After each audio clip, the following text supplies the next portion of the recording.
This week in our collective heads, wanna put an old rumor to bed. Stereotype that you've all heard, how we're all just angry video game nerds. Most of us have actual jobs, kids and families and cats and dogs, yeah. This week in our collective heads, this week in our collective heads. Welcome to This Week in Our Collective Heads. I'm Patrick, and we're here giving you the gaming news like we do every single week. I'm representing the Wallace Foundation today. What are you representing? I'm representing oppressed nerddom factions in the 80s. There you go. I'm Patrick. This is Kevin. If you haven't watched our show before, we give you gaming news every single week live on Facebook and Twitch, and podcast form, YouTube form, polyform, different Pokemon evolutions that you could name. We try to be everywhere that you want to be. And if we're not somewhere that we should be, tell us.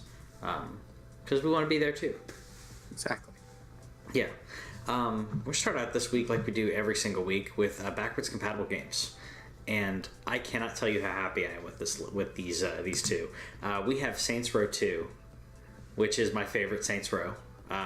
Saints Row 1 is good, but Saints Row 2 is, to me, it's a great balance where Saints Row became its own thing. It was distancing itself from Grand Theft Auto in regards to being a little over the top, but also talking about taking over specific parts of the city.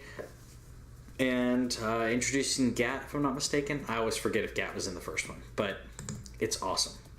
And yeah, Saints Row 2 is my favorite. I really enjoyed the taking over of territory, and that was something that became one of the main things. Well, there you go. There's Gat. But figuring out how to strategize and figure out, all right, I'm going to take over this area, and then just basically spread yourself like a plague. Yeah, which is fun. Which to me became a thing in other games. Not that Saints was the first one to do it, but you see this in Far Cry and other games, Assassin's Creed, where you take over more and more territories, and that gains you more credibility or experience. So that's cool stuff. We also got Dragon Age 2, which is again another great game. Dragon Age is great. Dragon Age 2 I think was one of my favorites as well. I sense a pattern here. The sequels are really good in gaming. I actually didn't like Dragon Age 2 as much as Origins. Okay. But it was a quality BioWare game, and it did take the story from the first one and move it into a new place. And I like it when RPGs are willing to experiment. Yeah. And there were a lot more dragons. There were a lot more dragons. I do like Origins as well. Origins came out. Origins was the 2 after this one, right? No, Origins was basically Dragon Age 1. And then 2, and then Inquisition. I thought there was Dragon Age 2, Inquisition, Origins. Am I wrong? I think so. Okay. Maybe I'm wrong. Let us know in the comments. Yeah, let us know in the comments, because I could have sworn Origins was a completely separate game from the first game. Okay. Yeah, okay. We're live. We are live. That's how we do it. Next up, we're talking about Cyberpunk. Well, sorry, not spoilers for possibly E3. Yeah. Yeah. So CD Projekt Red has said that they're going to be discussing an upcoming RPG at E3 that's not going to release this year. Did they say that it wasn't going to release this year? I could have sworn they said that. Maybe I'm wrong. I'm wrong a lot today. It's early.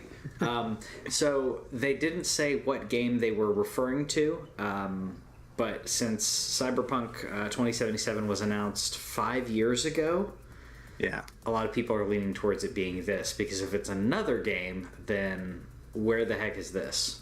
Yeah. We're talking Bethesda levels of development here, which could be great. It could be a bad thing. I mean, I don't know when you would consider them going into vaporware, but 5 years with no additional footage or trailers or details is quite a long time. Yeah, but it's also CD Projekt Red's style because they just have, well, at least at this point, as far as we know, they have the whole team cohesively working on a single thing. And there was a lot of time between Witcher 2 and Witcher 3. And then they did Blood and Wine almost a year after Witcher 3 released. Yeah. So basically what they've told us about Cyberpunk 2077 is we're working on it. This is our next project. See you. Yeah. And that is perfectly fine. I like it when companies go away and they just work on the game. Sure. And I don't need an unnecessarily long hype cycle. I trust in them to create a world where I want to run around and play. I agree, but how far into that process? How many years after they announce we're working on this do you go? Where is it?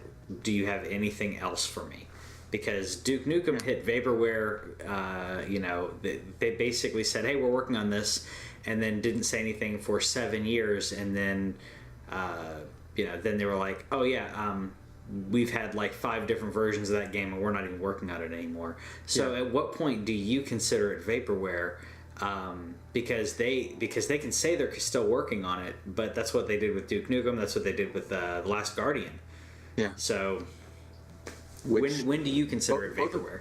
I think I consider it Vaporware whenever there's more to the story. Whenever you hear about like with Cryotech, whenever news got out that they weren't paying their employees, or whenever somebody gets acquired by Deep Silver, or when you hear the license, when there's something that happens outside of the influence. And CD Projekt Red is a company that has been slowly growing, slowly developing, and they're known for working on one game at a time. If they had multiple projects that they had announced, I think I would be a lot more inclined to call it Vaporware. But because they're a studio who's known for working on one thing at a time, like Elder Scrolls. If Elder Scrolls had been announced at the same time as Fallout, and we hadn't heard about it for so many years, we know the pattern of how Bethesda, or is it just called Bethesda? Bethesda Studios. There's Bethesda Studios. Bethesda's the publisher. Right, but that studio, when you hear about other problems in development or other issues that the company's facing, I think that I'm a lot more inclined to call it Vaporware. But Vaporware by definition has nothing to do with an outside force or inside force or anything. It just means something was announced and then you never hear about it until later on, and then you call it, and then people are like, oh yeah, that was Vaporware. What I'm saying is no one uses the term Vaporware until afterwards. Yeah. But Vaporware also implies that it is dispersing and it's going to go away. So if it eventually comes out, it's not Vaporware anymore. But Vaporware means that we don't know. It's nebulous. Doesn't mean it's dispersing. I think that it implies that it's not going to come out, or that it's in trouble at the very least. And I don't get that feeling here. Yeah. Let me know in the comments what you think, what you would consider Vaporware, because I don't consider this Vaporware. To me, it begs the question of what the hell is going on with it, because it's not that I doubt. It's that 5 years into development, when you have a teaser, obviously it's a cinematic teaser. It's not that it looks complete or anything. Right. But when you have that much of an idea of a project, and then you work on it for 5 years, and you don't say anything about it, I'm just posing the question, because E3 they may pull a Bethesda and be like, do what they did with Fallout, right? Where they're like, here's Cyberpunk, and we're gonna do like 45 minutes of gameplay, and this is how you level up, and this is the storyline. They could do that. I don't know. I'm just saying when a developer goes in the dark for this long, it's kind of curious to me. Gameplay, large scope games take this long to develop, but most companies don't outright say they're doing it. until they can get some momentum. Bethesda's a completely different thing in that realm, because Bethesda recently has been like, oh yeah, that's coming out like in 3 months, and everyone freaks out. What was it? 5 months with Fallout? Was it 5 months with Fallout 4? It was E3 to 2 weeks before E3 to November, I believe. Yeah, so something like that. Yeah. So that, I mean, that's a crazy quick turnaround, but they knew they had everyone's attention. CD Projekt Red could do that. There's a handful of devs that I think globally can do that. Blizzard is obviously one of them. Rockstar is one of them. There are ones that for hardcore people like us, immediately it doesn't matter. Like, we're going to buy it. From Software says, by the way, we're working on Dark Souls 4. It's going to be out in 5 months. Pre-order right now. I mean, it's not even a question. But there's others like. Mm-hmm. And see, for me, it's like From Software announces blank. I don't care what you put in the blank. I want it. Sure. Give that to me. And that's because we trust certain publishers. CD Projekt Red, I know it's going to be quality. The Witcher is amazing. I really liked Witcher 2. I'll admit I played like 2 hours of Witcher 3, and I was like, this game is great. And then I got busy playing other games, and it went on my backlog. I'd love to do an episode about my backlog. I don't know about yours, but it is insane, because I'm a gamer. I'm also kind of like have that collector mentality where I'm like, oh, I want that game, and I may or may not play. I'll grab it. I may or may not. I'll play it for a little bit, and then something happens. Sea of Thieves, I think I played 10 hours of. I had fun, and part of it I think also is that the idea of playing a game when it comes out. Being part of the discussion. Yeah, it's like seeing Infinity War shortly after it comes out. So now you can be part of the discussion. Yeah. And we won't spoil anything on Infinity War here. I think we should do a separate video on that. But I think backlogs are really interesting, and I think that we're in an interesting situation where you have so many gamers who are adults who have a little bit more free spending money that will buy games and may or may not complete it. I mean, that's kind of what Steam's business model is. So basically, yeah. And there's also the idea for you and I, at least, and hopefully for a lot of you out there, is that we want to support devs who are doing things in an ethical way, or people who are designing games the way we want games to be designed. Like, I want to support CD Projekt Red because of their staunch position on microtransactions. They're like, hey, look, you buy our game, and if we're going to charge you for something, it's going to be something substantial, something meaningful, something with a lot of content. Which, like Blood and Wine is a great example of that. If you're going to have DLC, if you're going to have expansion, then it needs to be sizable. Bethesda did a really good job with that as well with Fallout. And another developer that I think, I'm pretty much down with, but I know you're a big fan of, is Nicalis. Nicalis is one of my favorites. Yeah. From Cave Story to Binding of Isaac to The End Is Nigh, they've done a really good job of finding quality content that I'm interested in particular. Yeah. And this week they announced that Ikaruga is coming to Switch May 29th. Yeah. And I believe we have footage going on right now. And honestly, this is the best kind of bullet hell. The main twist we have here is that you have a polarity switch, and when you are at dark polarity, you will absorb the black bullets, but the white ones hurt you. And then you switch polarity, and then the white ones can be absorbed, and the black ones will hurt you. That's so subtle. It's so subtle, but it's so cool. And it adds an element of, oh my gosh, 700 bullets are coming at me. Aha! But I only have to deal with 350 of them. Yeah. And it's something that I've honestly never seen in any other shooter. But it brings a new level to bullet hell, and it makes me feel like I'm more in control. Yeah.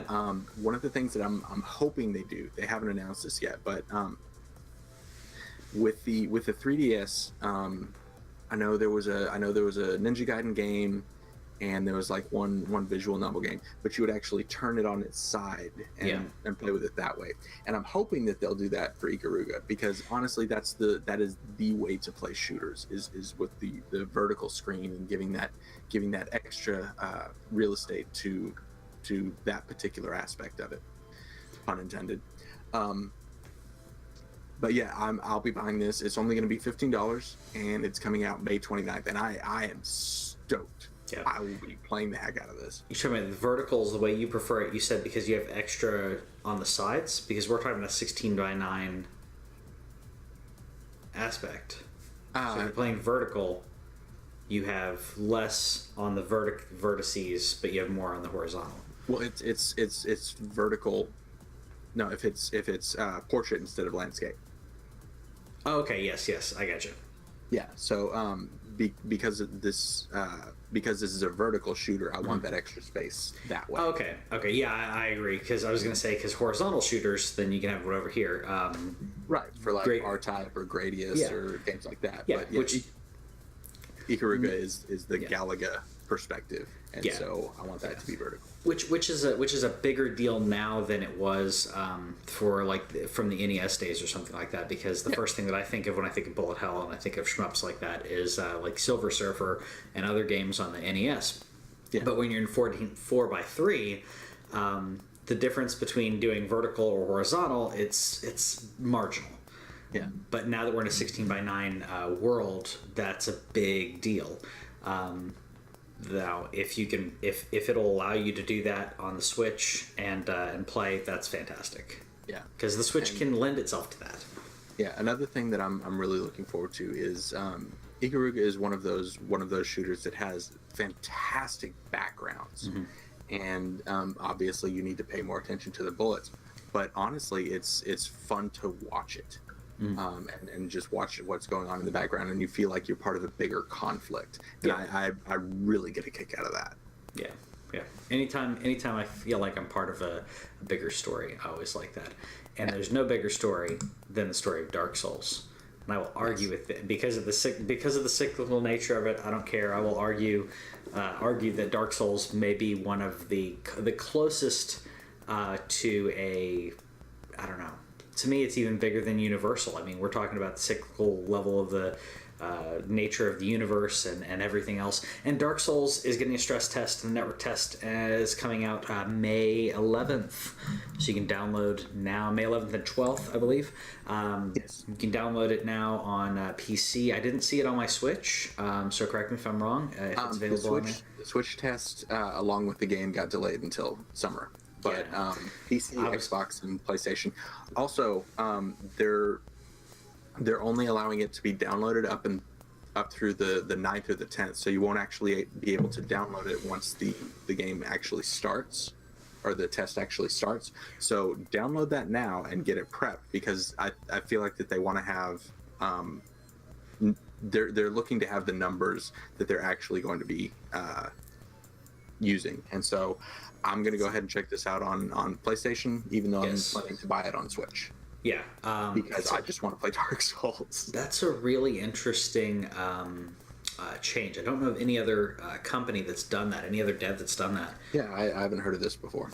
On the back end of that, to me, immediately I start worrying, because I'm like, why are they concerned, unless they're using shared servers within their for the network test, and the same servers are being used to for the actual game files for download purposes. It's not a bad thing. Maybe they just want a cleaner readout of exactly what the stress test is going to look like. But if in production they're going to use the same servers, then this is not going to be a very good test. It's kind of interesting. Either way, get ready for it. Hopefully people do, because there are a lot of... I think the Dark Souls community is hardcore enough that they're probably going to be fine. But there's a lot of games that you'll hear about, like, oh, that stress test is going on, let me download it, and it's the first day or second day of the stress test. One other possibility that I'm looking at, They haven't actually announced crossplay. But if that's the main reason that they're doing this network test to see if they can arrange that, that would be wonderful. And I am completely down with that. It would be. I would like to see crossplay. I do. If we have crossplay, PC does have considerable advantages. So that would be unfortunate when it comes to PvP. But other than that, I mean, I'm the idea of crossplay. I'm fine. I don't know about you, but when I get invaded and someone ganks me, I don't really get butthurt about it. I just go, oh well. It's part of the game. Yeah, it's part of the game. I don't stress myself out too much about winning that skirmish, and I don't stress myself out too much after dying. Partially because Dark Souls is all about dying, anyways. And then I'll just corpse run it. So I don't think it'll matter too much for me because I'm in that ballpark where I care more about the game and the PvE aspect and PvE co-op as well. Jolly Cooperation is great, but But getting invaded, I'm not big on invading other people, and I don't really care about that part of the game. Yeah, about winning that part. So because of that, I don't really care. But there are going to be people who are upset because PC is going to have its advantage. I don't think it's that big of a deal in this. The advantage is 30 frames versus 60 frames.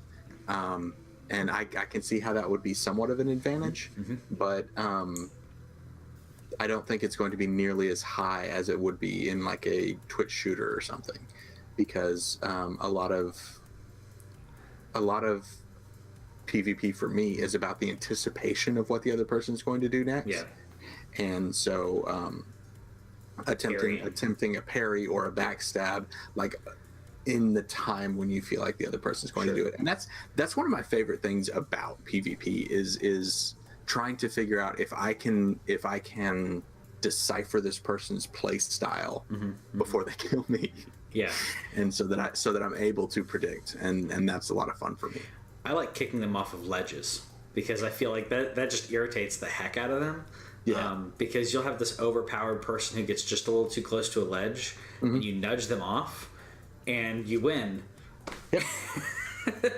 And I absolutely love it. It's the best. Yeah, it is the best because it shows that it doesn't matter what level you are. It doesn't matter how good you are when it comes to being able to parry and everything. If you don't realize how close you are to a ledge or something to that effect, you get baited that easily. Yeah. It's over. Yeah. So that's good stuff. So that's it for the gaming news this week. Let us know in the comments what you think and tell us what we got wrong, because I'm sure I got a lot wrong, as per usual. And that's okay. See you guys later. Thanks for watching This Week in Our Collective Heads. Subscribe over here and click the bell, and that way you'll know about any new videos that we put up, because we put up a lot of gameplay, a lot of stories from games and stuff like that, and gameplay is down here. Yeah, and you got more editorials and news stuff down here. Check it out.